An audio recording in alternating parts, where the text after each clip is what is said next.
Welcome, everybody. So to get started in this call, we have a few house rules and information we'd like to share with you. So one, this Zoom call is being recorded. So if you wish to watch or share this webinar recording, it will be possible for you, and it is available on KAICIID's YouTube webinar page. So if you look through the chat, you'll be able to see the link has been shared on how you can access the YouTube page. If you are not aware, we have a YouTube page, so go ahead and subscribe, and you'll be able to see all other posts we have on this. The second thing is that the presentations today will be in English. Unfortunately, I hope any other person who listens in any other language will allow us today to have this presentation in English, because that is how it's ready for us. And then 3 is that I know by now you've noticed that the chat is not quite active. And so we are using the question and answer tab today. So as you're listening to our panelists and you have comments and you have questions, you can easily post them there and we'll be ready to answer you. We'll also be picking the questions after the presentations. So unfortunately, you cannot raise your hands today and you cannot take any direct questions. But if you do post on the question and answer tab, we'll be looking at that and answering you after each presentation. We look forward to engaging with you today. So we have a few means to interact with you. The first one is a poll. So if you have Slido, this will be our mode of interacting with you today. So feel free to also interact with me on that side. And then in the meantime, I would also want you to introduce yourself. So where you're listening to us from, tell us who you are and what you do in the question and answer tab. And I'll be reading through to see who we have with us today. So lastly, we believe in understanding the impact of the webinar series and where we can improve, and also enabling us to have a follow-up with you later on. So we'll share with you a short survey towards the end of this webinar. I would be really pleased to hear your inputs and your feedback on all of this. So one more time, thank you so much for joining this webinar today. And I can see from the question and answer, we have Nancy, who is from Tanenbaum, joining us today. Thank you. So yes, continually tell us who you are and what you do and how this conversation is interesting to you. And I can see my panelists are getting ready. Okay. So I will be introducing the theme of today. So violent conflict affects women and girls and intensifies pre-existing gender inequalities and discrimination. Women are active agents of peace in armed conflict, yet their role as key players and change agents of peace has been largely unrecognized. Women's presence in peace agreements has a positive effect on lasting peace. And as UK Ambassador for Human Rights, Rita French stated, when women do meaningfully participate in a peace process, the impact is profound. Today, the panel of all women speakers shall demonstrate the strengths of women as peace builders and shine a spotlight on women who advocate and work for peace through their religious organizations and communities. So I will start by introducing myself. My name is Grace Kamau, and I am from Kenya. I work for the World Organization of the Scouts Movement, and our main area is around non-formal education. And we have a program in partnership with KAICIID, that is the Dialogue for Peace. I support its implementation in African countries. I'm also pleased to be in the presence of great women and who are our speakers today. Our keynote address is by Joyce Dambeski, CEO Emerita of Tanenbaum, joining us from USA. We have Dr. Sarah Ahmad from Iraq, joining us from Canada. We have Liz Arif joining us from the UK. And then we have Dishani joining us from Sri Lanka. And then we have Sakena, who is also going to share with us some of her remarks. A warm welcome to you all. And if you want to have a profile of the panelists joining us today, they'll be sharing that same profile in the chat section.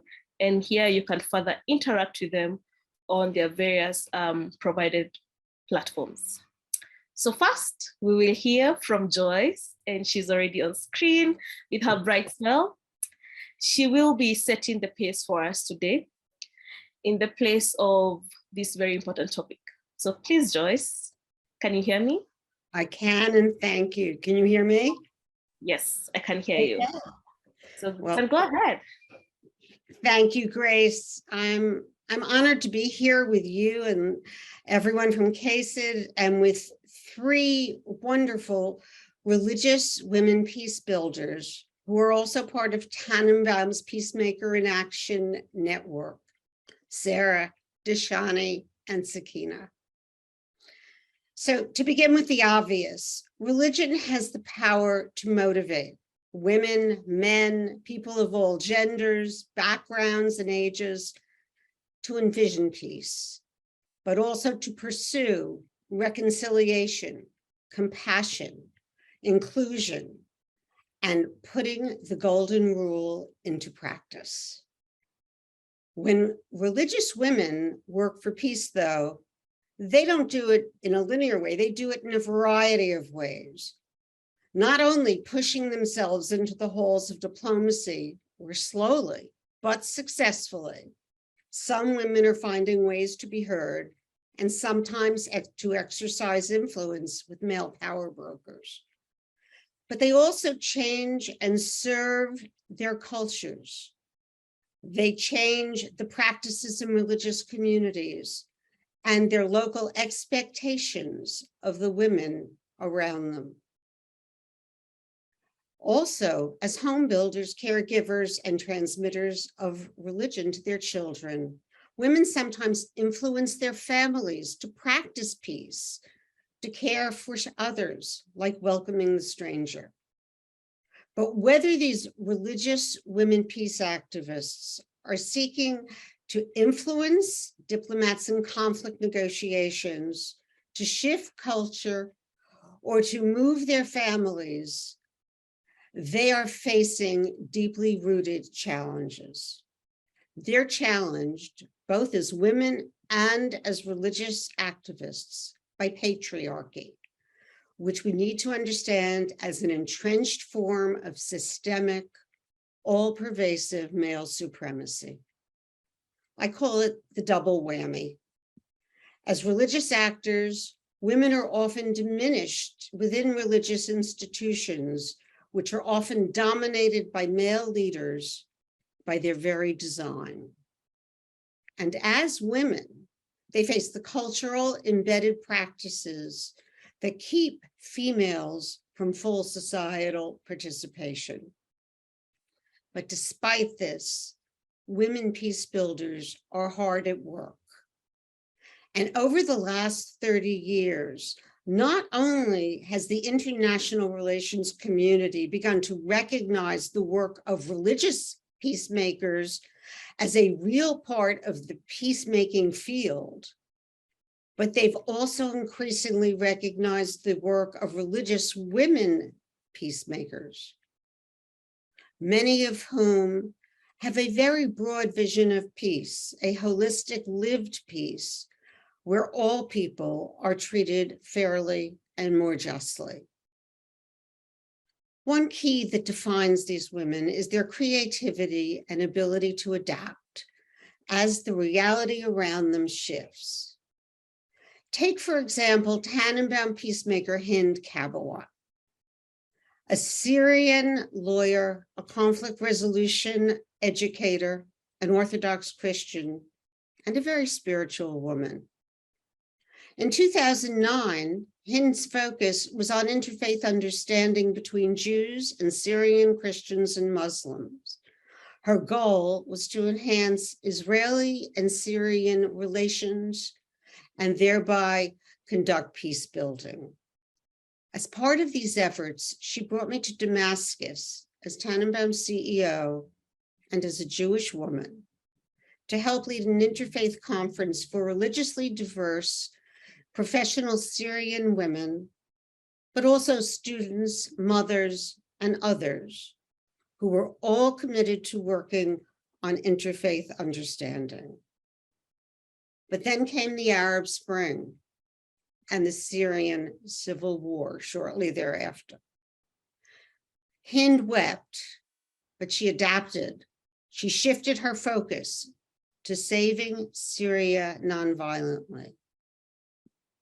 Early on, she approached Assad's wife, who she knew, and she begged her, please prevail on your husband to become a Mandela and not a Milosevic.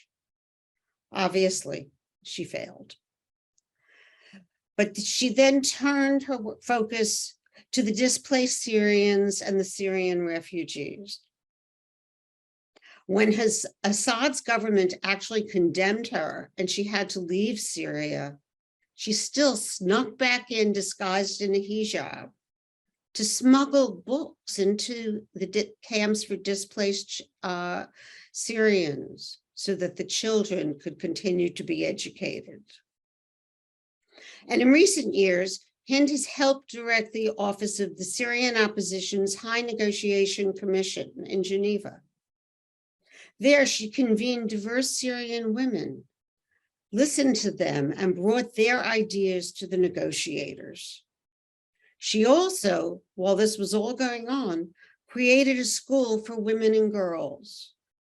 And in it, she worked with Friar Ivo from Sarajevo, another Tanenbaum peacemaker, and one of the men who has been an active ally in her peace work. Because to be successful, we also need all the men. That school has evolved. It now offers online pragmatic training, preparing Syrian civil society members, men and women, to rebuild their country when it is possible to do so. Today, we're all very lucky because we're going to hear directly from religious women peacemakers. They're heroines. They know how to envision and strive for a lived peace. And they persist, even when the peace cracks and becomes elusive. It's why they matter, and we can all learn from them. Thank you. Wow, thank you, Joyce, for the excellent words and also for highlighting a number of women. And I want to urge our audience today, you can also look up the women mentioned and see the works that they have done in promoting peace. And without further ado, we are going to hear from our other panelists. They will be sharing with us their thoughts and experiences on 3 questions in our discussion today. The first question is, how can religion motivate women's involvement in peace building? So before we hear from our speakers, this is the first chance for you to interact with me. We have a poll and we want to share and hear your voice, your thoughts on this question through the poll. And here is the poll. How can religion motivate women to be involved in peace building? Our tool for interaction today is Slido. So we have shared with you a link in the chat section that will directly take you to this link. If you're joining us from your computer or from your laptop, you can open another tab and just type in Slido.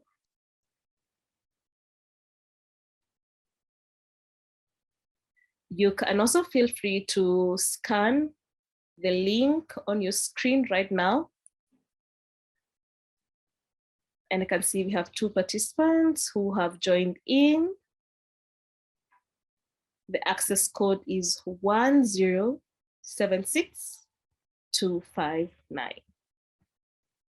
And the poll is active.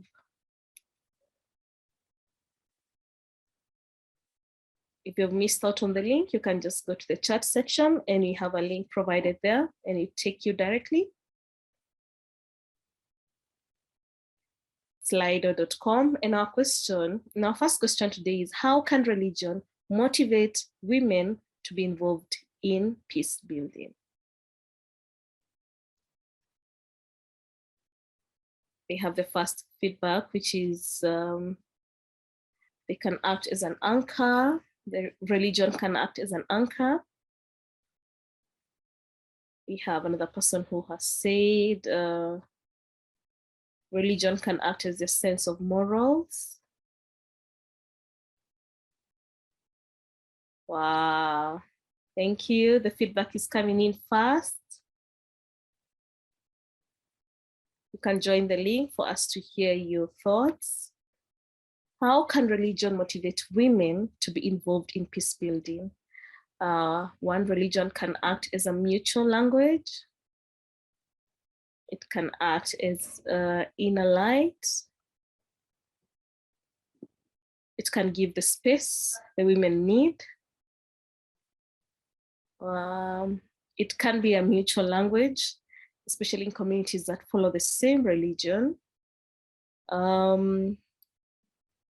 Religion can also highlight their role as women. We say that we have a big role that women have played, and we've noticed that their work has not been hugely been spoken about.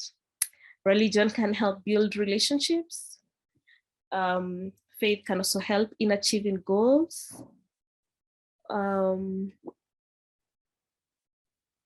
Religion can act as a key to involve women in peace building. Yes. It gives hope. Wow. Thank you. Thank you for sharing your inputs. One more time, thank you for interacting with us in the chat section. I can see a few of you who have already introduced themselves and where they are and why they're interested to join this conversation. So even as the panelists continue, we will be looking at the chat section to hear what you have to say. Thank you for your contribution. So we'll now move on to our speakers. And our first speaker is Sarah. Hey, Sarah.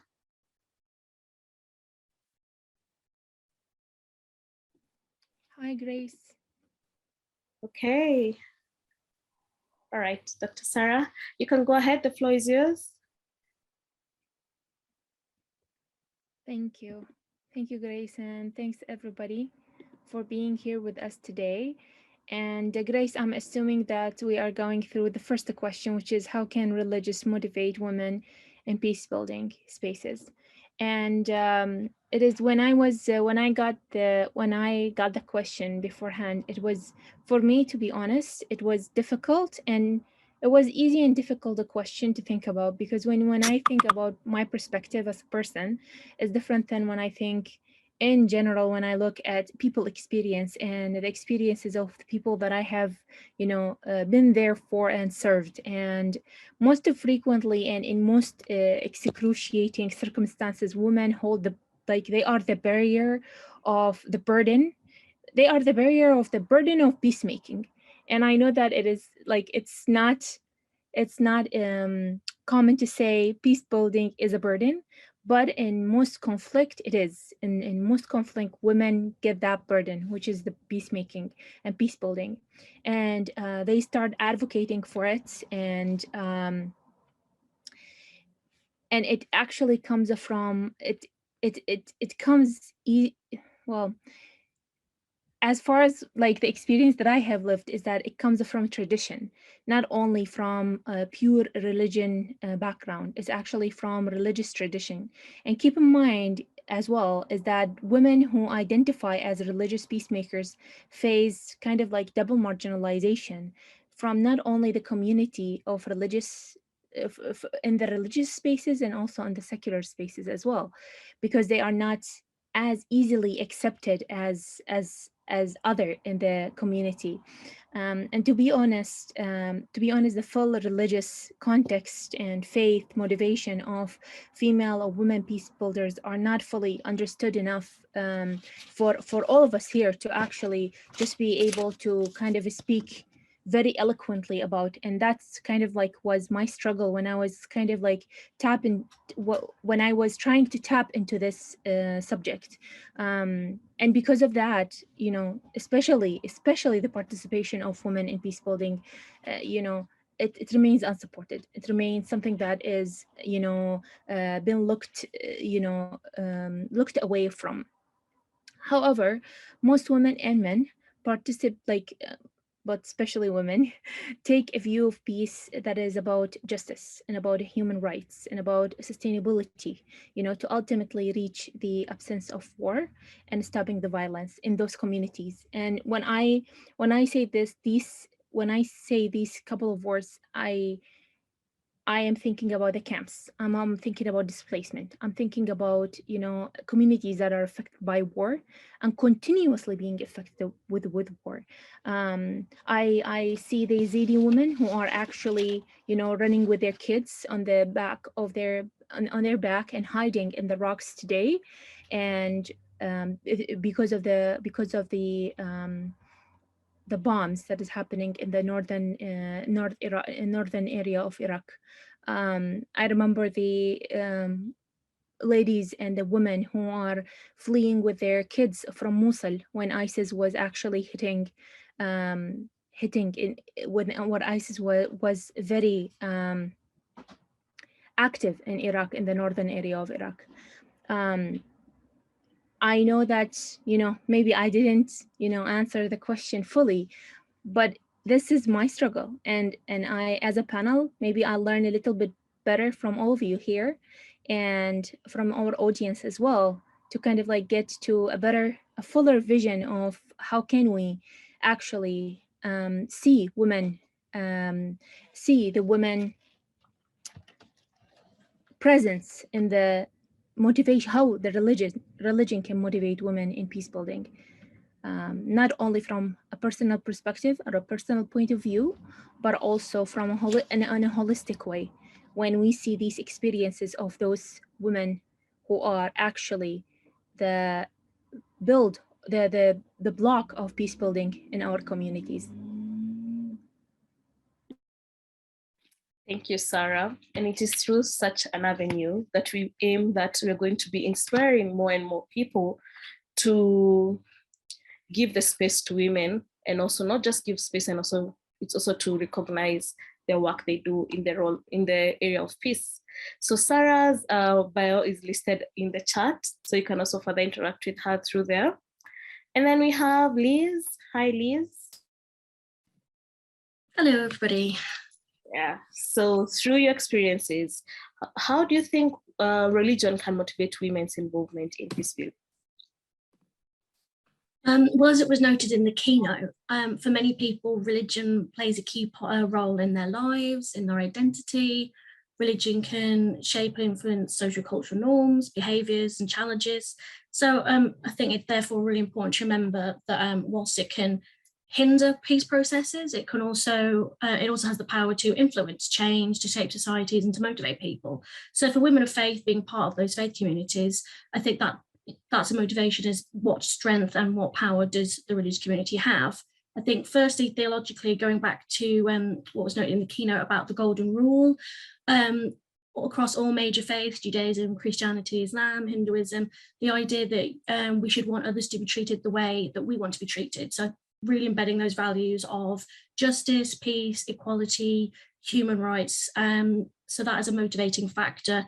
And also, particularly, for example, as a Muslim, something that I've learned, the call for education, for knowledge, and that's all part of the process, learning about others and learning about how we can improve our societies. Socially, religious communities, they provide a space to come together, an emphasis on being a community, working with others, not just being an individual, strengthening community relations, building cohesion. They provide a space of shared values where we can promote peace and cohesion. And also religious figures, they have influence. They can give people confidence. So if a religious figure is behind a specific sort of campaign or movement, I think that will give a sense of legitimacy to some people, to movements, and provide that sort of confidence there. Particularly in interfaith and cross-cultural cohesion, something that I work on in the UK, the emphasis in religious texts about mixing with people from other cultures, other faiths, and really bringing those values together, about bringing people together and working together. So I think theologically and socially, that's all there. For women in particular, religious communities may provide a safe space, a sense of unity. Unfortunately, those spaces aren't always there, but if we're able to draw on more egalitarian views of scripture, there would be that emphasis on women being part of the community, so therefore needing to be part of these movements too. And again, the cross-cultural interfaith values.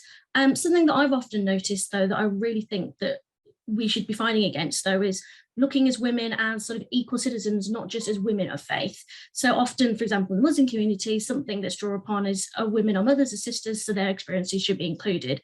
Yes, they're very valid experiences, and there's something that they can share with other women of other faith, other backgrounds, to create dialogue. But I think, as we've discussed earlier, that wide emphasis on sort of human rights and kind of equal citizenship, not just looking at stereotypical roles of women. Thanks. Thank you, Liz. I'm here trying to take a few notes even as you continually speak. So thank you so much for that. And I will also invite Dishani. Hey, Dishani, can you hear me? Yes, I can hear you. Hi. Okay, so Liz, you can tell us, how do you think religion can motivate women to be involved in peace building? According to my perspective and experience, I think religion has the whole knowledge and wisdom back to address the issues we are facing as humans in this world. I think that if you take the origin of all religions, the main purpose is addressing conflicts in a positive manner. If you take hadiths, if you take Bible stories, if you take in Buddhism, Jataka Katha, that's the practical part of the skills and knowledge as well as practices of the conflict transformation. But if you take the theology, that's the philosophy and the knowledge back. So, but the problem is, are we practicing those things? So that's the, I think, big question mark in front of us in this human civilization. So, so in that sense, I strongly believe that religion, if we practice religion as we believe it, and then I think religion has, according to my studies, as well as my experiences and my work, so the whole knowledge back to transform conflicts in a positive manner to achieve positive outcomes. So then if I go to the question, how can religion motivate women's involvement in peace building? I think according to my perspective and my reading, all the religious founders, we'll say Buddha, Jesus, Muhammad, and Ramakrishna, whoever. So it's such a beautiful balance of feminine and masculine energies, which we can't see in the world. So we all know that the whole design, Homo sapien design, has been designed by mainly dominated masculine energies and masculine way of dealing with conflicts and life. So masculine, we are in a masculine design and it's in a crisis. So that's the truth. So now I think but there are so many, I'm not talking about man and women, I'm talking about the energies and the wisdom bases. So so when it comes to these religious founders, it's such a beautiful blend of masculine and feminine energies when you study their life story, when you study their philosophies and the theologies, as well as especially the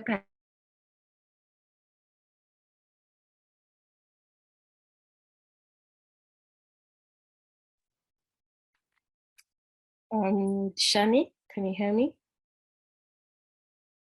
We may have lost the connection with Dishani. So one more time, it's just to remind you that today we're interacting with the chat and in the question answer tab. So allow us not to be able to pick out or invite you to share your comments verbally. But I can already notice a synergy from the responses we got from the poll, is that I have noticed our panelists have been mentioning or even emphasizing on the few of the comments that you earlier shared with us. One of it proving that religion is the space that we need to equally use, especially if you're practicing it, then it should be a place where everyone is given a space. And even it can even be also the validating tool that we use to ensure that women's voices are really heard and their role is actually shared with everyone else. So we will. I'm sorry, Grace, this is my power cut time. So somehow now I connected, but you can't see me because I don't have lights. So I think I can finish it from where I stopped and then you can go to the next. Yeah, thank you. Yeah, I'm so sorry about it. Go on, you're muted, Dishani. Yeah, do I have to carry on or? Yes, you can carry on, Dishani, it's okay. Okay. So, so then the point what I want to bring is that the religious, if we take religious leaders, religious founders, and it's such a beautiful blend of masculine and feminine energies. So then when we more connect to those knowledge banks and practices, so we also can connect as women because it's the feminine energy and feminine wisdom is there. The way feminine mind works in conflict resolution and transformation and peace building, we can it's there. So that is one main area where we can connect and which we can be a part of that knowledge bank and access that. So that is one side, but unfortunately the issue is being religious interpreted in this context in such a painful manner, I think, because most of the people in my country who are religious are not really following the religion, what they are promoting. And then there is a huge gap between the religion and being religious and then they're practicing the religion. Then if someone asks whether Dishani is religious, I'm not religious in this context, but I'm practicing my religion. So I think that's where the gap is. And that's where we can involve as women to bring that insight as well as actually to challenge. That's what I'm doing. Even when I'm working with male religious leaders, female religious leaders, religious actors. So what I do is that bringing this in front of them, that the gap between the religious principles and the practices and the belief systems and our practices. So thank you very much. Thank you. So thank you so much for sharing with us your inputs. I hope you can see the reactions from the different participants. And with that, we hope that these experiences and these explanations are inspiring you to further in your actions. And I really want to hear your thoughts also one more time in this next poll. So in our second bit of this conversation is that we will focus on women's contributions to peace building and faith perspectives. So the second question is, what contributions do women make in peace building? So what contributions do you think women make to peace building? So one more time, I'll be receiving your feedback on Slido. To access this poll, we have shared with you the link to the poll in the chat section. And you can also scan the QR code. One more time, what contributions do women make to peace building? Some of it, if you are a bit more keen, you would have heard the panelists talk about it. So I can see they bring on board emotional awareness. They bring on board empathy. One says they contribute in all areas. Could you be more specific when you say in all areas? You can mention a few of them. Women focus on reconciliation. Reconciliation also come up again. They bring in the aspect of stability, care, love. Oh, thank you for sharing your inputs. They bring on board a more inclusive space. And you can see the most predominant word that has been shared is love.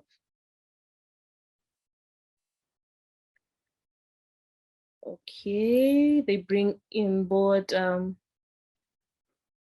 intergenerational care. Wow. Thank you guys for interacting with us today. Oh, empathy is also mentioned quite a lot. And I love how different aspects are actually being mentioned on what women bring about. Some may have a high number of every other aspect. Some may lack others, but you can see the contributions that women do bring to peace building.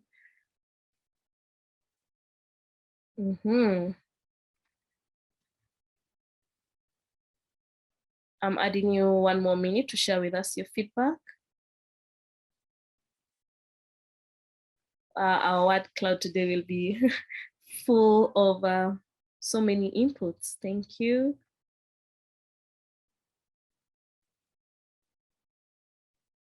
They bring on board the value of life. They bring on board a more inclusive space where everyone is heard. They bring on board patience, humanitarianism. Ooh. Wow, so that is so good. Thank you so much. And now, one more time, I'll be looking at the chat section to read your inputs and your questions. And before I go into that, allow me to invite Sarah. So Sarah, what do you think are the contributions women bring to peace building? As I mentioned before, that in every situation, if it's a conflict or not, women are the barrier of the hardship. And if we are looking at their stereotypical role, and or if they are actually, if we're looking at their actual role in the society, in the family building, and the role that the women play in families and communities altogether, they are always the first line of defense, and they are the first to start the rebuilding process. And I will add here for you all a funny interjection. When I was looking at this subject and this question specifically, one thing came to my mind, and I will encourage all of you after this to look into it. It's a movie. The movie is called, it's a very low, budget and very small movie, Arabic Lebanese movie by the amazing filmmaker Nadine Libki, and it's called Halla Lawain. I can write the name of the movie as well in the chat box after I finish, and it is available. I think it's a free available on multiple platforms. This movie specifically, why I bring it up, because there is it's about a village that is a little bit far away, and it's a place that is not in the city or the main area of, there is multiple conflicts, so it is very withdrawn from conflict. However, the village itself is divided into Christian and Muslim communities, two only distinct communities. They have a mosque, they have a church, and there is just one road between the two communities. And as any community, there is a lot of conflict that happens inside of it, and that specific movie highlight and show the power of the women collective and how women can actually navigate religion and use their values and their religious values to stop violence. It's amazing how I don't want to say how clever women are because we're all clever, but it's amazing how if women came together and put their collective all together, it's amazing how can things can start to bend into being created into a different way. In this specific movie, they use this power, their power religion, by the way, they use the power of religion to actually diagnose every single problem in their society or in their small community, and actually to put solution for that for their diagnosis, and to create solution for what they have faced as a community. Of course, I encourage everybody to watch this movie. It's amazing, and it it accentuates everything that, you know, on a, if you want to put it on a bigger scale, I feel like this is what it is. This is exactly how our contribution should be, and how religion can actually motivate us and kind of like be embedded in everything that we do to actually combat violence and to stop the spread of violence and combat war. And again, in all conflicts, it was like it is evident that women carry a huge burden, and they are always the block and the glue, actually, not the block, but the glue that keep things together. Thank you, Sarah. I like how you used a different medium to explain this further. And I'm happy that you'll be sharing us the link in the chat section for everyone to have a look and really get the perspective you are sharing with us. And I'm going to invite Liz. Hey, Liz. How are women contributing to peace building, and what perspectives does faith offer? So I think that women offer a lot without over stereotyping about women, obviously. They bring knowledge as citizens, relationships, social norms. They bring their own networks, lived experiences, practical skills, education. I think generally good communication skills. So with one of the networks that I work with, the Nishim Jewish Muslim Women's Network, we're all about dialogue, come together, those social and communication skills. A lot of us educators, not just in the home, but in the community, as we already said, empathy, shared experiences and diverse perspectives, which we obviously need to include, otherwise we're going to have a male-dominated lens. But specifically on the shared experiences, for example, we often say in our Nishim network, we have a common cause, fighting the patriarchy together. So we have those shared experiences of kind of religious, social, cultural norms, of similar struggles, and that can be a bonding tool. Women coming together over the shared struggles that they share. And I think addressing these issues not only means that women can come together over shared experiences, but also means we're working towards a more egalitarian sense of peace. So peace really centered around human rights, equality, and that's generally more sustainable. There's some great stuff happening. So Nishim, we're working against anti-Semitism and anti-Muslim hate. We developed some really strong relationships, really being sort of pillars of leadership there. Work going on in Israel-Palestine with Women Wage Peace and the Bereaved Families Forum. And for me, women bring hope and inspiration for peace. It's been proven that when women are involved in peace processes, peace is more sustainable, and really we're working towards more egalitarian societies. So some of the statistics, for example, when civil society groups, including women's organisations, make a peace agreement, 64% are less likely to fail. We need to look back again at the women's participation, peace negotiations in Northern Ireland, which contributed to that. When women participate in peace processes, 35% are more than likely to last at least 15 years. And generally going back to not just peace, but what kind of peace we're looking for a more equal human rights-based society. When gender equality is really put at the foundation of that, then there's less likeliness of conflict, both between and within states. So for me, I think it implies not just the skills and the experiences they offer, but what kind of peace are people working for, a more sustainable peace. And from a faith perspective, again, there's those experiences that are often drawn upon, such as mothers, sisters, wives, often in my community here. But I think we really need to remember those really, really powerful roles of matriarchs, educators, scholars, but more broadly look at women, not just as women, but as egalitarians in their religious space. So again, looking at that broader human rights perspective. Thank you, Liz. And she's just said peace is more sustainable if we bring women on board, and also has shared with us some examples to share to prove on that fact. Dishani, are you with us? Yes, I am. Yes. Oh, okay. Yeah. See your Yes. face now. Go ahead, share with us Yes. your. I found a torch. Yes. I think according to my experiences as well as what I witnessed in last many years, mainly women are very good at connecting head, heart, and hand. So as well as contributing for health, connecting this through the 3H, and then we call it H4.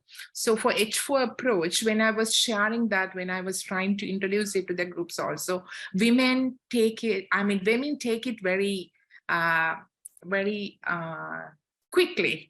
Rather than men. I would really like to say, when I say men and women, it's a bit confusing for me, because I experience many women who has more masculine energies than some men.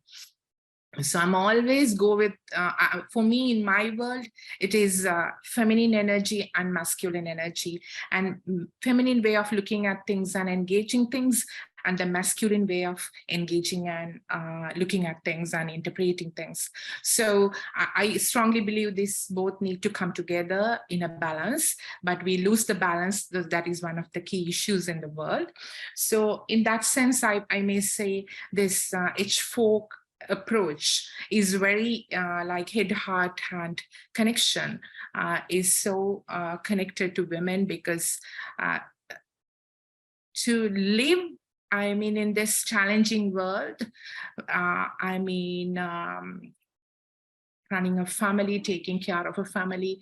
And so they need to practice it in their personal life also. So then the second thing I notice and I experience is intuition. So this intuitive capacity women has is so strong. And then in many initiatives and many issues which we engage in ground level as well as the regional levels. So then this their intuitive capacity played a huge role to carve their space as a special contributors. And then because of this intuitive capacity and H3 approach, and they're very creative, because they always, because this system has been designed through a one side contribution, masculine. That moment the feminine energies come, so they really wanted to see something out of the box, and even they don't see a box. So then because that's not their craft, that's not their design, so then they see things differently, and they identify solutions differently and very creatively and very innovatively. So that's what I experience. And then the fourth thing I experience is that they are very simple, pragmatic, sometimes like men's world making so complicated things. So especially when I'm working in the ground level. So one moment too comes like very quickly, very simply, they find very pragmatic solutions. That is one thing. And the other thing, when I share all these things, one woman come to my brain, my mind. She's Deka Ibrahim from Nigeria. Unfortunately, she's not alive. So she's one of my model figures and one of my teachers also. And it's such a simple, creative, intellectual and intuitive being. So as well as how the spiritual life brings to the table as well as brings to our practical applications. Also, I think women has, because their intuitive power is strong, so because of that, it's easy for them to connect with their spirit soul level. So so those are, if your feminine energies tuned and connected, and then I think these capacities are really high. And I can go go through a list, and thank you so much. Yeah. What an exciting time to live right now, where we can all share our best skills and approaches in what we offer. So thank you so much, Dishani. And thank you, panelists, for sharing with us your contributions and your point of view. And we do have another chance for you to interact with us. Our third question of today will be reflecting on the challenges to amplifying women's presence in peace building and what can be done to overcome this. You already shared what we can do best, but we are already aware that there are some challenges that we are facing, and especially in the area of amplifying our presence and our feel when it comes to peace building. So we have that question, and I would want to hear from you. So one more time, even as we finish with the poll, is that this will remain open, so you can go in and read more of the feedback that the different participants are sharing with us today. So one more time, we have the question on our screens right now. And also if you're joining us on Slido, you can already see the question. So what do you think are the challenges that women are facing in amplifying their presence in peace building?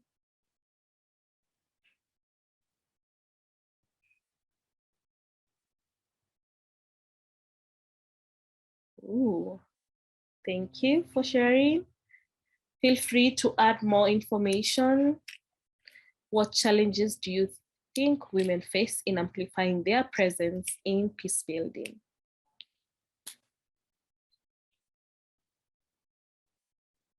Getting their voice heard. We have patriarchy that has been mentioned by so many people. We have they're being muted. We have some harmful preconceptions already in the worlds that we live in. We have marginalization. There's lack of recognition on the role they play. Underrepresentation. Ooh. Today's a good day. We're really getting good feedback. Thank you. You can continue typing. Another reason could be they have other responsibilities that are tying them, including especially mothering and childcare. Another challenge is getting their voices heard. Oh, yeah. Lack of financial support.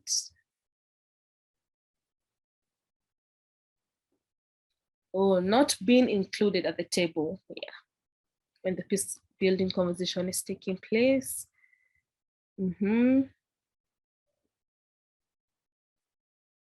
Education has been mentioned, also inequality.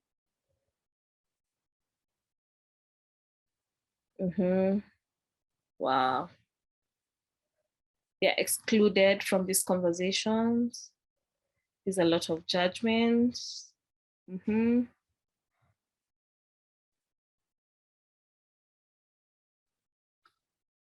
Inequality,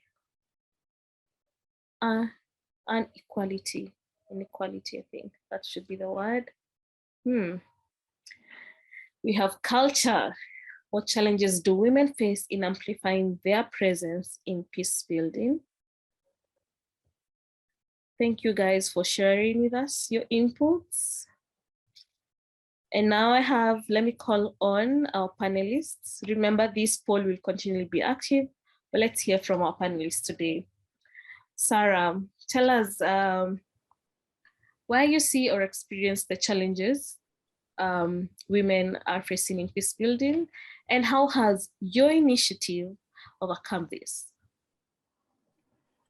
Thank you, Grace. So I believe that the role of women in as I mentioned before, the role of women in the religious spaces is kind of like double marginalized from the religious aspect and also from the secular aspect as well, which is mainly, and both those sectors are actually mainly dominated by males and by the patriarchal system as well. And in my view is that women are still facing the fact that they are not being taken seriously in serious spaces. They are always excluded from serious spaces, among, of course, other marginalized communities like girls or members of the LGBT Q2S plus communities. Women are still lack access to the peace building ecosystem. The access is limited, and their voices are not heard. They like support and motivation as well, especially in religious spaces. So, in my perspective, this is the most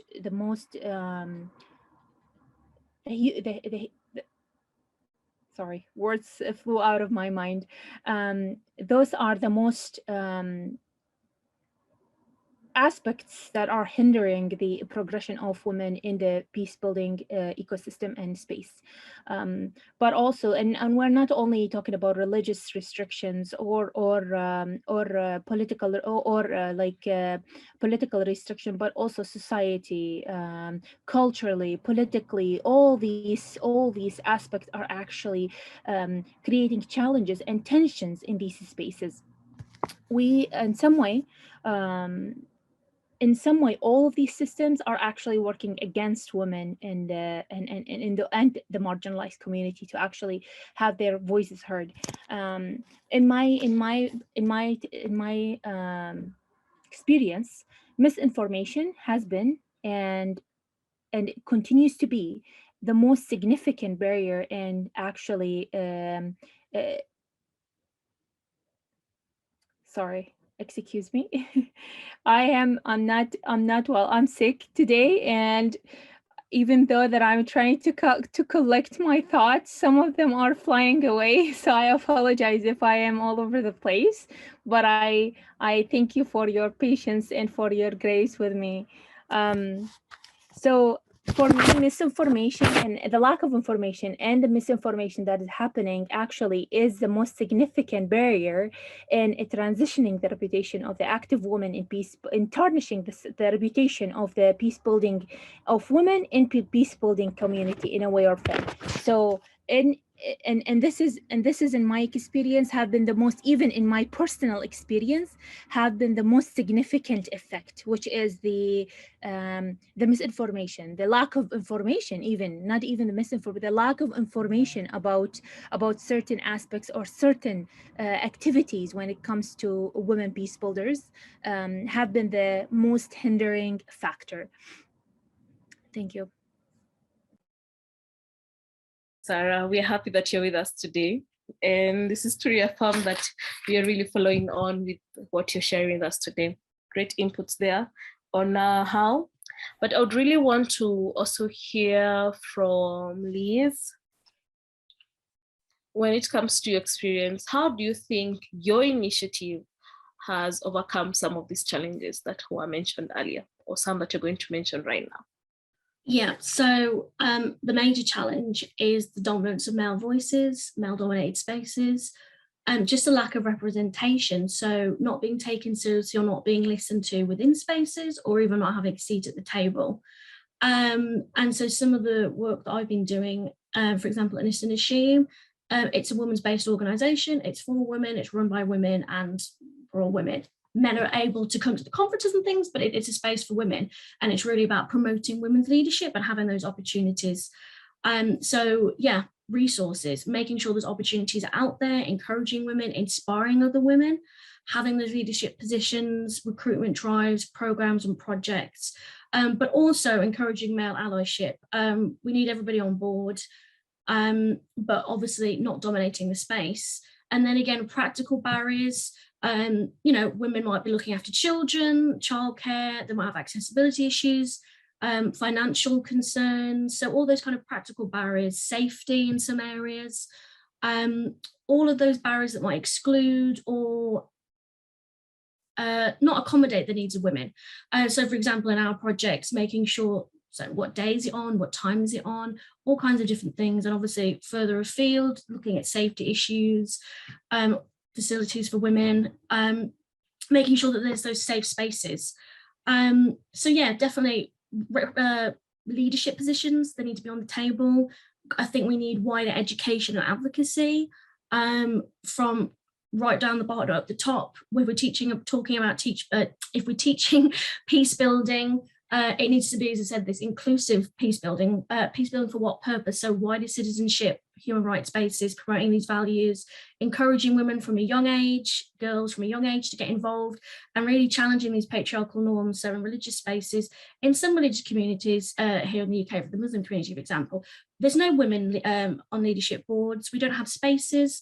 So really fighting for those spaces. And as I said, going beyond these sort of stereotypical notions of mother and sister, which prioritizes the private sphere, and really getting women out there and into leadership positions. Thank you, Liz. I will now invite Dishani. Yes. Yeah, I think I think challenges already, like we all know, and it is widely shared and here also shared. So I would share a few strategies we are adopting to create safer space for women, to interpret the world. Especially what we are trying to do is let them to, what we are doing is creating safer spaces to interpret the world, interpret the religion, interpret their life as they see and experience it. So for that, we create safer, separate space for women.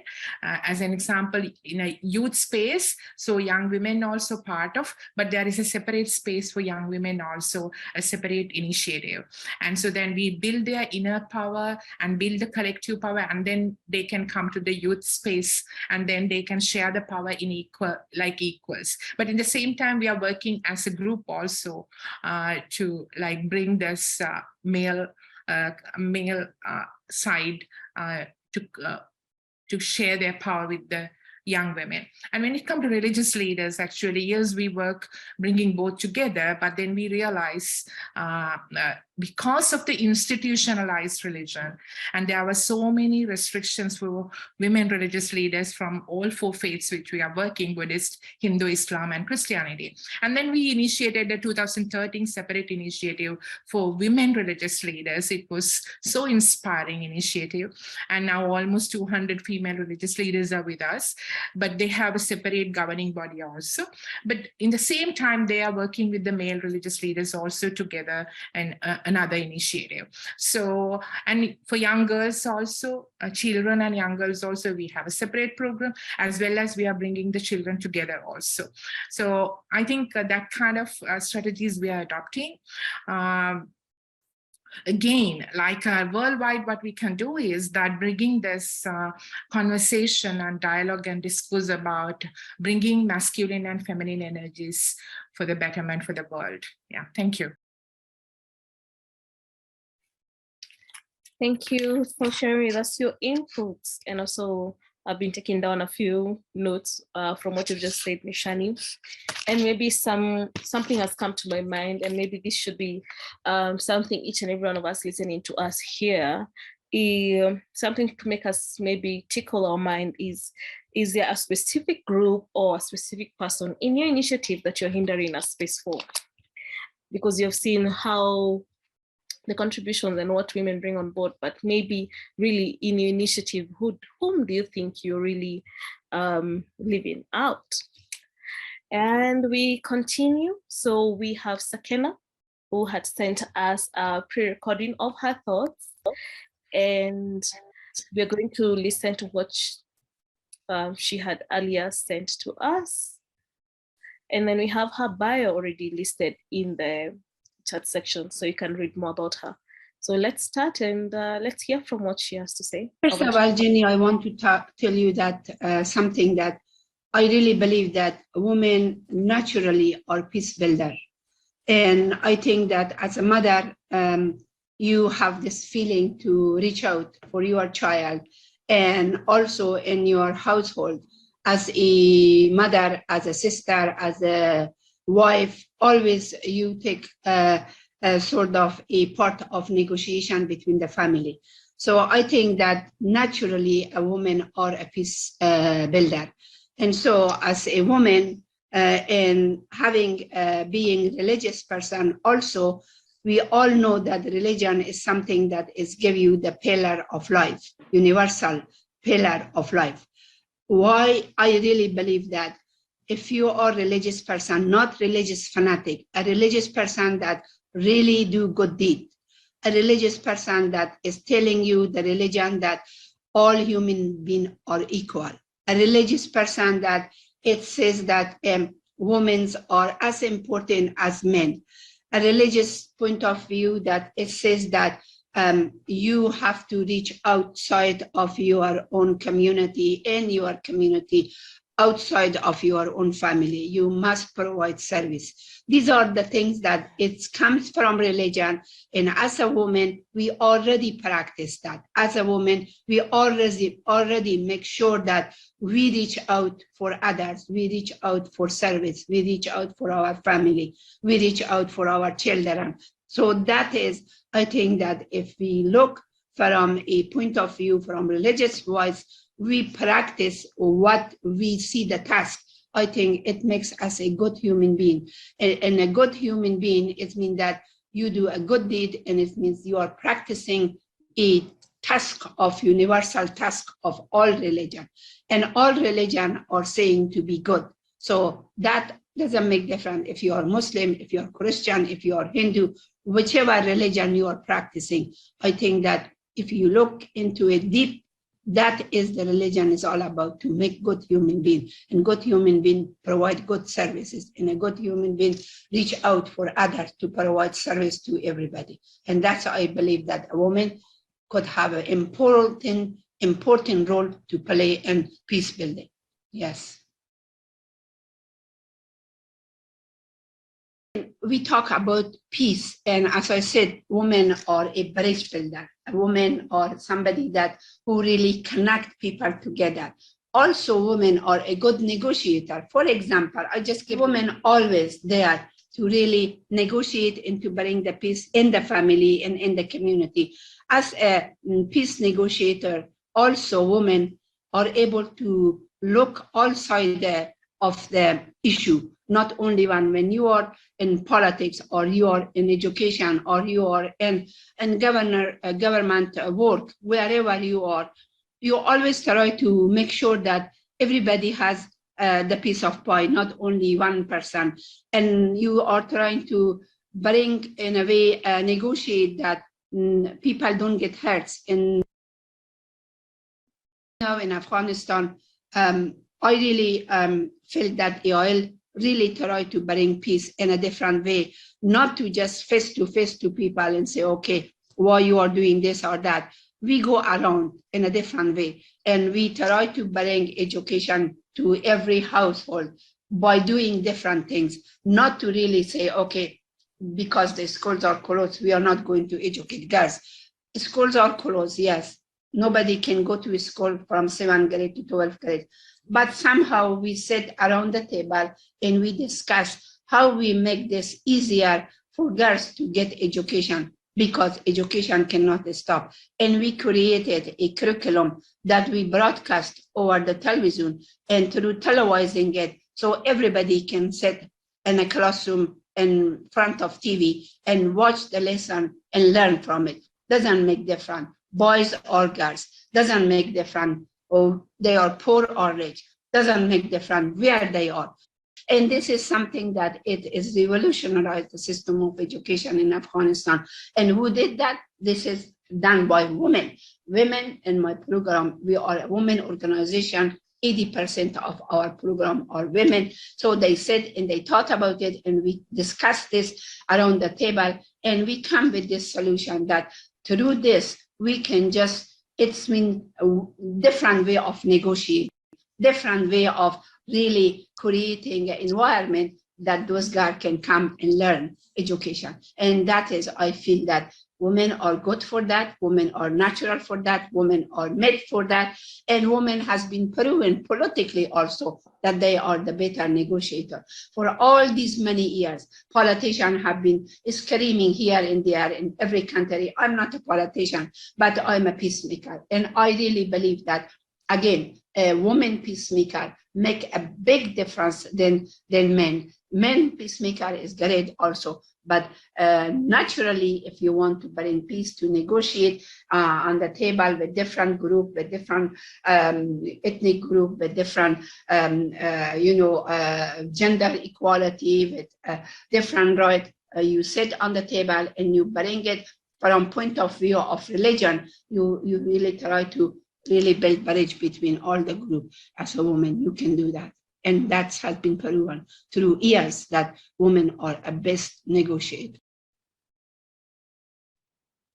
This is, again, is something is come with education. We are trying to say, okay, why don't we try to make men understand women? And you know who is the person who really violate women's issue? Who are the person who always try to sort of discipline the woman? Who are the person who always try to say, well, we have all the right and you don't? And so these are men. And in a way that you really work with men is, first of all, to try to make them to understand why you are half of the population, why it's so important that you lead this half of the population to work with you, not to you work separate, work together.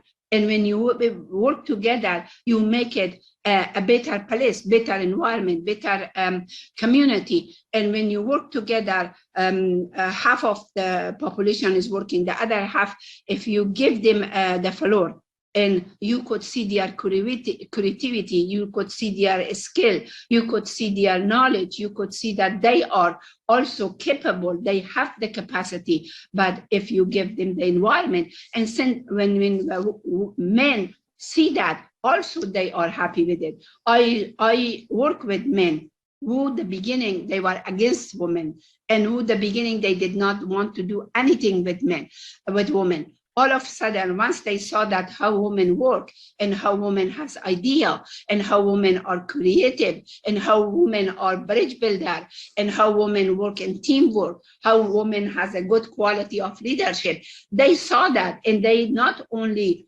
they accept women, also they become ally with women. They are the one who protect the women now. They are the one who said, yes, we should use the women. They are the one that right now go beyond and talk about women issue. They are the one that really welcoming women to their group, or to their project, or to their party. And they are the one that they said more women should be on negotiating table. And they are the one that who sort of encourage women to really work with each other to make this, expand this project, expand the women activity. So I have, through this 31 years of my work, I have been working with men side by side, and my voice always was that really we need to educate men. Once we educate the men, they will see it and they will understand it. Yes, still you have some rigid men as such that they are not understand, but they are really ignorance men. If you really work in education point of view, and if you look and to work with men who really want to be knowledgeable, who really want to make a difference, who really wants to really transform the civil society, they see that women are agents of change. Women are the one who really build bridges. Women who are the one have a better voice, a softer voice, a more effective voice, a more progressive voice. So this is the issue that men also see, that once you start working with them, you could see the difference that those men are also somebody that become your ally, somebody that you really depend on them, because there are times that they are the one who really go and promote for you, and go and speak for you, and go and help you and become your ally. We can say that women are not only a good leader, also they are good entrepreneurs, and so they create businesses. And a business is something that a country, a community need to have a good entrepreneur. If we really want to be successful, if we want to create job, if we want to have a good economy, which is one of the issues right now, having poor people. For example, right now, Afghanistan is very, very poor. Poverty is all over Afghanistan. Women are dying. 25 million children are malnourished. There is no job available. There is no skill available. So when you have a poor country, you do need this kind of a woman to create a job, create an entrepreneurship job, something that even if it's a micro business, but it's a business, they can do something. They can sew, they can carpet weave, they can do beauty salon, they could do a crop. They can do all kinds of activity with little that they have. So this is something to be learned from them. And I really believe that women has a lot to do with a civil society, transforming them, and they are change agents, and they do make the change. When there are challenges, you work harder and you become stronger. And as a result, women always had challenges in their face because it was a father, or it was a husband, or it was a brother that stand on their way on the different reason, or because they use religion, or they use you are educated, you don't need to be educated, you stay home, you be a mother, or they always, women has all these challenges that stand on their way, so that it's stop them from being progress, stop them from going forward, stop them to be somebody involved in the community. So these are all the challenges that they are. But how this woman come over this challenge? By showing their good quality, by really working very hard, by not giving up, by really not fighting, but having persistence, have wisdom, and love. Love is something that women is expert on it. Women love their work, they love their environment, they love their community. And through love, you can really conquer any challenge that you have. And I think through love, women can be a great agents and overcome all these challenges. And that is one way that also we have seen that in a developing country, in a conflict zone, especially in a conflict zone, when everybody is devastated, is war, is killing people, people disappear, people being interrogated in their houses, all kinds of things like that happen. But women patiently watch and absorb and try to find a solution. They don't scare, they don't run away. They stay and try to find a solution. Yes, it is hard. Yes, there are sometimes they sacrifice a lot, but still they are not giving up. This case is Afghanistan. You see, the women of Afghanistan came a long way. For this last 20 years, women of Afghanistan changed tremendously. They progressed so much. They learned so much. They did so much in their society that the whole world knows about it. Yes, today we have a hard time. Today we have a difficult time, but still women are there. They are learning. They are patient. They are really working with the system and going around to see how they can find their way to really bring the change. And that is, I feel that women's strength is something that we are proud of it, and we continuously, encourage women to have that strength, to have that patience, to have that wisdom, to be compassionate, to love. And those area, compassion and love, really take you over any challenges. And I believe, and that is one thing I feel myself. Yes, life has been tough for me, for my staff, for my program, but I love my program. I love my people. God is love. And when you have that feeling, you don't give up. You keep working and until you conquer your objective, until you reach your objective. And that's the way we are working on. Wow, that was quite interesting to listen to Sakina. And I would also notice that on the screen, I would see a few of you sharing your reactions. as she continued to give her inputs in the 3 questions that we had for today. And so maybe one more time is to ask, is there anyone who has question or reflection? I have been noticing that most of you have been sharing with us your reflections, or even an area where you feel a speaker spoke about and it really made more sense to you at that time. So I will read a few. So one more time, if you want to learn more about our different panelists today, their bios are listed in the chat section.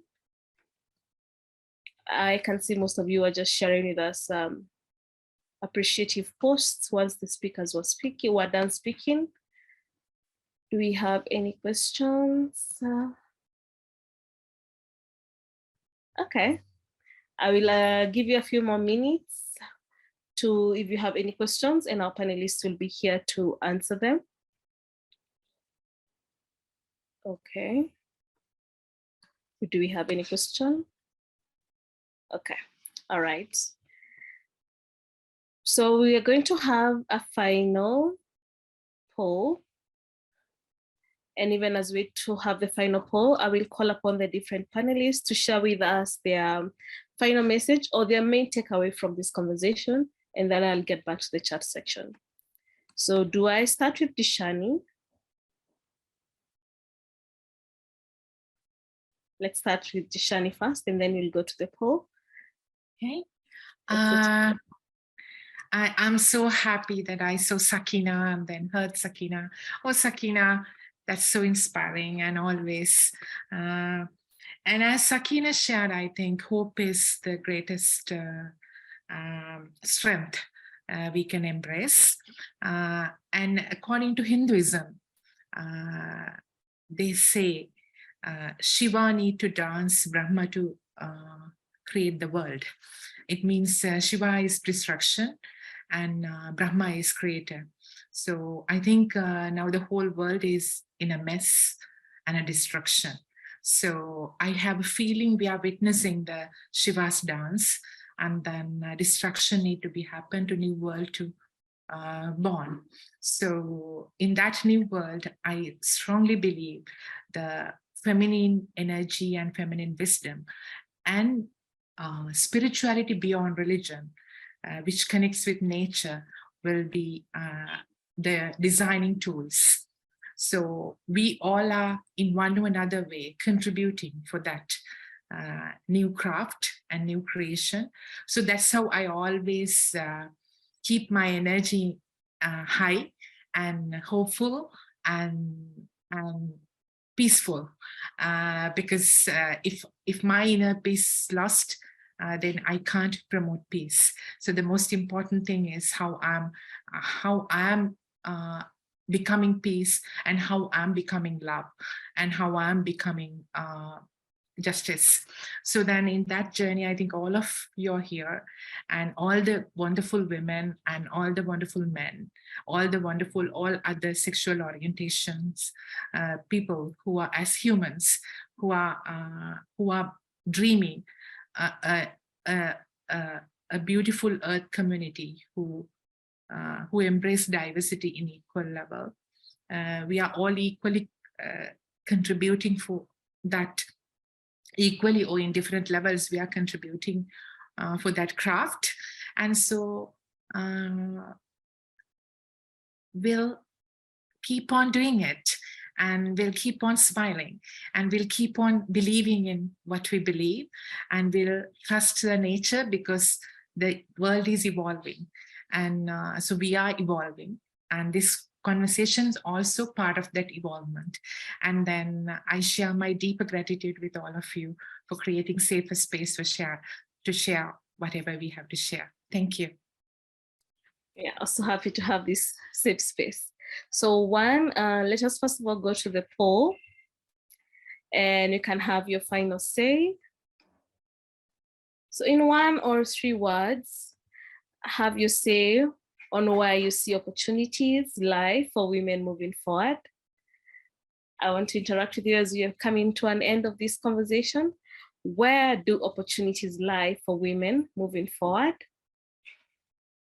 Where do opportunities lie for women moving forward?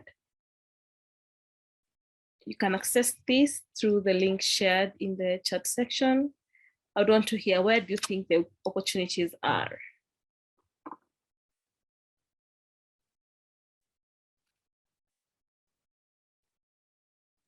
Where do you think the opportunities are?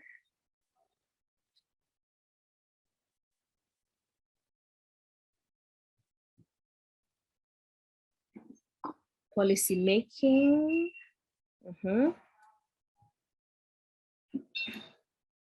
In leadership, in governance. This has also been mentioned a lot as we were going on the session today.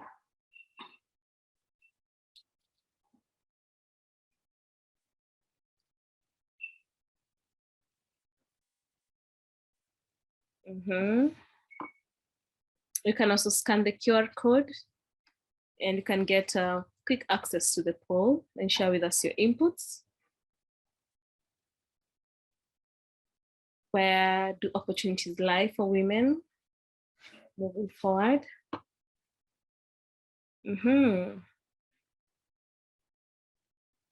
Policy makers, policy discussions, negotiation table. Let's go on.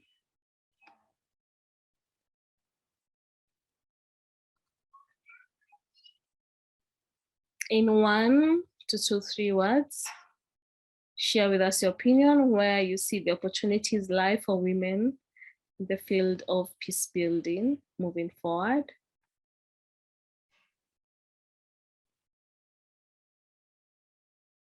Collaboration with men, with people. Negotiating tables, education.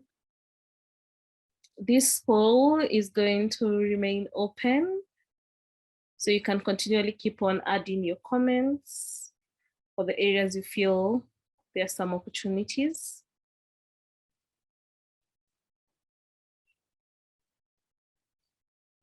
In the meantime, I will invite Sarah. Sarah, can you hear me? Yes, I can, Grace. Could you share with us your final remarks or your main takeaway from this conversation today? Thank you all for amazing words and the amazing perspective that we had today. I really enjoyed hearing Sakina as well.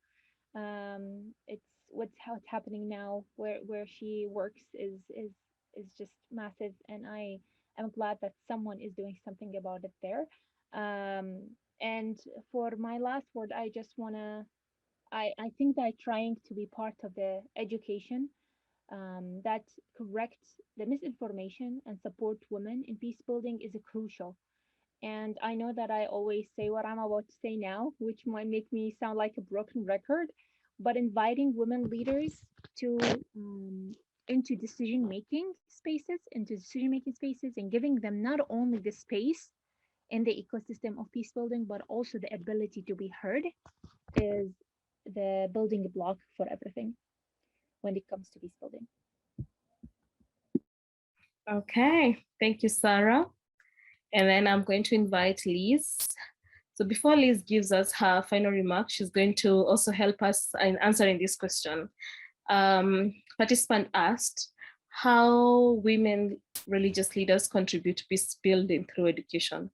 How do women religious leaders contribute to peace building through education? So you're going to answer that, and then you're going to give us your remarks. Well, I think education is the crux of everything. Instilling those values about citizenship, cohesion, human rights, equality. Now, I don't have the figures for how many people are doing that, but in terms of as a practice, everything starts from a young age. If you instill those values, then that's going to become core values to a child's life, and then that will encourage them to hopefully become part of movements and to really appreciate these values. So not just peace for the sake of it, but actually really believing in equality, diversity, peace, cohesion. So education, I think, is the crux of everything. And women. There are a lot of women educators out there, and that's a really, really important role they can play either at home or in a formal institution or as a community leader, all kinds of different roles of education, having those positive role models and actually also giving people the practical knowledge of how they can go out and create change as well. Thank you, Liz. Do you have final words or takeaway? Yeah, I think thanks for inviting me to speak. Everyone's been really, really inspiring. I think we've all talked about how women bring a lot of experiences, a lot of skills, and for me, a lot of hope. And I think my key point really is we need women to be included, not just because they represent half the population and because of the experiences they bring, but really, if we want sustainable peace, it's more likely to be sustainable if we're included, but also just to think about what kind of peace do we want, what are the values that we share. And I think really just emphasizing again that equality, human rights and diversity, women should be included, as should everybody be included. We should be working towards egalitarian societies, which includes women and everybody else who's marginalized and who's not always got a seat at the table. And I think sharing those voices, opening up leadership positions and male allyship is crucial in that as well. Thanks. Thank you, Liz. Thank you so much, everyone who has joined us here today. I do hope that you've enjoyed being part of this webinar. And so I'm inviting you to complete a survey. I want to hear from you. What did you like? What would you want us to have more of? And I can only have that through the link that has been shared in the chat section. So please go ahead and click on that link and share with us feedback on this session. And this is a great close of this webinar series. It was a pleasure having you on board. So if you missed this discussion, or if you think you know of someone who may be interested to listen to this conversation, go ahead to KAICIID's YouTube page. One more time, the link has also been shared in the chat section. This is a nice repository space where we have almost all of the lives that we hold, and you can hear what our different panelists had to say. I would also like to thank our keynote speaker and our panelists, and also the audience for interacting with us through this event. I sure hope that you're going to be seeing you in the next one. Remember, this is another series that we have started and would want you to be part of this conversation. So my name is Grace, and I do have final remarks for this series. Women, we are the ones you've been waiting for. This is our time. Let's take a seat in the space that you've been given and push the conversation. Thank you so much for being with us here today. Have a great day. Bye-bye.